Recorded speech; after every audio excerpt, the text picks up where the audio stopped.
Salut à tous, ça y est, on a les nouvelles informations sur la Ioniq électrique qui sortira en 2020 donc avec 300 km WLTP. Une batterie de 38 kWh donc, qui serait donc 36% plus grande par rapport à la 28 kWh de la version actuelle. Donc l'autonomie exacte serait de 294 km au cycle WLTP. Soit à titre de comparaison, le Hyundai Kona électrique annonce 289 km dans sa version de base équipée d'une batterie de 39,2 kWh. Oui, donc évidemment la Ioniq est plus efficiente qu'un Kona 39, ça paraît logique. Meilleur aéro. Donc voilà, rien d'étonnant, même si finalement la différence n'est pas très...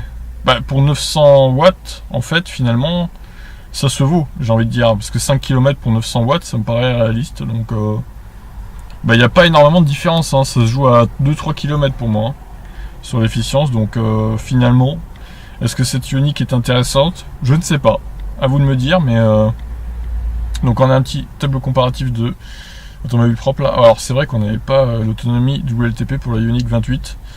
Je pense qu'honnêtement on doit être autour de 200 km WLTP pour la Ioniq 28. Un peu de choses près.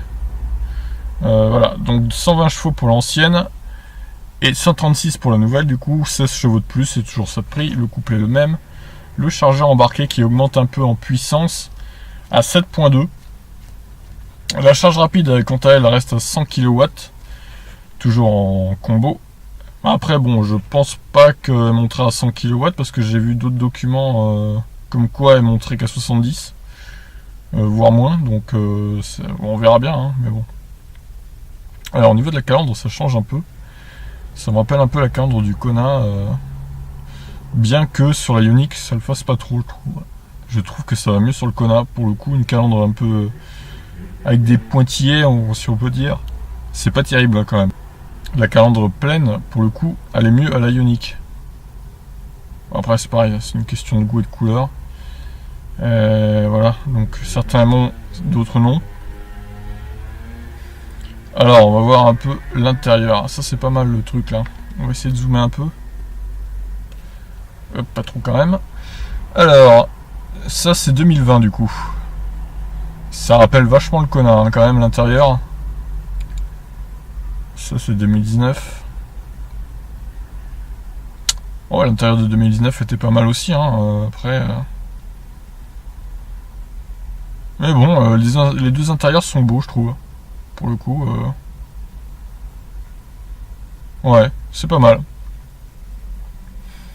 L'intérieur est sympa, que ce soit 2019 ou 2020.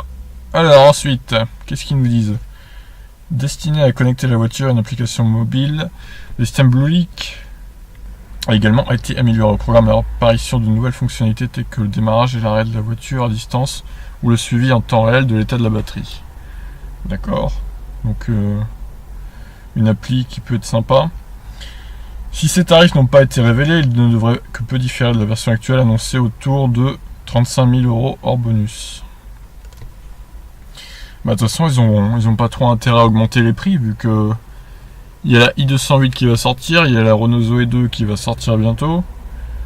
Donc si la Ioniq est plus chère avec moins d'autonomie par rapport aux deux là, ça va pas le faire. Personne n'achètera. Déjà que peu de monde l'achète, on va pas se mentir. Alors si en plus elle est plus chère, imaginez quoi. Ça sera un four complet quoi. Ouais, la calandre j'ai du mal quand même. C'est pas terrible.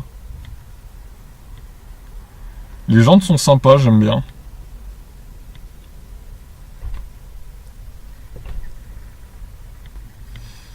Donc voilà, cette Ioniq nouvelle génération, même si je trouve qu'ils auraient pu faire un effort sur la batterie. Après, ils peuvent peut-être pas mettre plus que 38 kWh dedans à l'heure actuelle, je sais pas. Sinon, je pense qu'ils l'auraient fait, mais... à l'écran 10 pouces quand même. Ouais, moi je suis un peu sceptique sur la Ioniq. Voilà, après 300 km à peine d'autonomie, c'est bien, mais c'est pas ouf quoi. Pour une voiture qui va sortir l'année prochaine, ça fait un peu tâche, mais bon. Après voilà.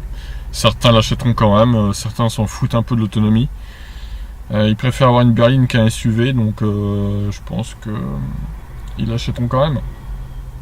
Mais bon, quitte à choisir, je préférerais sûrement prendre une i208 pour le coup, qui aura plus d'autonomie, qui sera peut-être un poil moins efficiente, mais au final, elle aura quand même plus d'autonomie, quoi. Bon bah sur ce, je vous laisse, je vous dis à plus, ciao.